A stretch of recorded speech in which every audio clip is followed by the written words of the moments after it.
Bonjour, ici Axel de la chaîne Atlas Design. Dans cette vidéo, on va voir une super astuce, une super nouveauté de Figma pour venir télécharger des milliers de plugins, mais surtout de fichiers et de ressources. Super pratique pour vos designs, donc pour avoir de l'inspiration, avoir des tonnes d'exemples pour vous inspirer. Donc notamment, par exemple, là, je vous ai montré un cas concret avec ce design-là. On va retrouver donc différents types de headers avec différents types d'alertes, de tableaux, etc. Bref, ça, c'est ce qu'on appelle un free UI kit et vous allez voir comment en télécharger des centaines voire des milliers dans la communauté de Figma. Alors comment ça va se passer en fait quand vous allez aller dans Figma, donc ici en haut à gauche, vous allez avoir donc vos fichiers, etc. et vous allez avoir un nouvel onglet qui va apparaître qui s'appelle Community. Donc là on peut voir que c'est en bêta. Et ce qui est vraiment super intéressant dans cet onglet-là, c'est que donc déjà vous pouvez télécharger les plugins de la communauté. Donc ça déjà, si vous utilisez Figma, c'est que vous savez que on peut télécharger plein de plugins qui sont vraiment excellents. Voilà, moi ce que je vous conseille, c'est ceux que j'ai installés notamment. Par exemple, vous avez Unsplash pour télécharger directement les images dedans.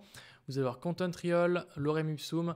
Ceux que j'utilise vraiment beaucoup, ce sont ceux-là. GetWaves. Et après le reste sont pas mal, mais voilà, j'ai pas eu l'occasion de vraiment trop les utiliser. Ça, ce sont vraiment mes must-have que j'utilise souvent.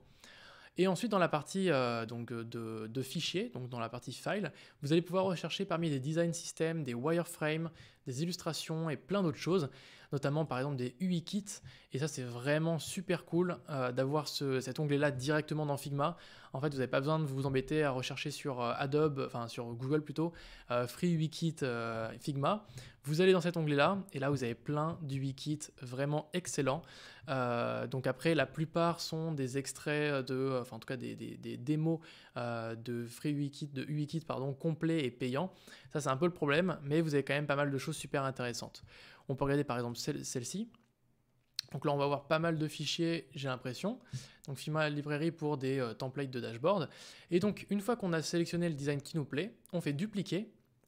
Parce qu'en fait, sur Figma, si vous voulez récupérer les fichiers et travailler avec, il faudra dupliquer ce fichier dans votre espace de travail.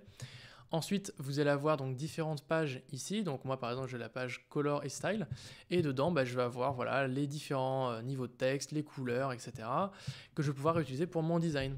Et je vais pouvoir naviguer dans mes différentes pages en allant par exemple ici dans Component. Et voilà, dans Component, je vais retrouver des boutons, des headers, etc. Donc c'est vraiment une source infinie d'inspiration pour vos designs, pour vos futures choses que vous voulez créer.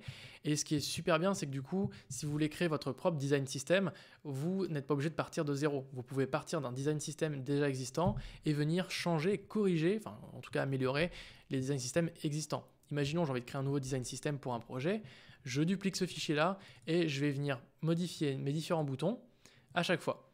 Donc là, en l'occurrence, il s'agit d'une image. À mon avis, c'est que c'est un free UI kit, mais justement qui est payant. Voilà, c'est-à-dire que là, si on veut avoir la version totale, il faudra aller sur Gumroad et venir acheter l'UI kit en global. Mais en tout cas, vous aurez plein d'exemples de design intéressants à reproduire directement dans Figma, et ça, c'est plutôt cool. Donc voilà, j'espère que cette petite vidéo vous a plu. Si vous avez des idées, en tout cas, ou des ressources que vous connaissez, dont je n'ai pas encore parlé sur la chaîne, sur Figma ou sur Adobe XD, n'hésitez pas à me le mettre en commentaire. J'essaierai de faire une vidéo dessus une fois que j'en aurai un petit nombre assez sympa à vous présenter.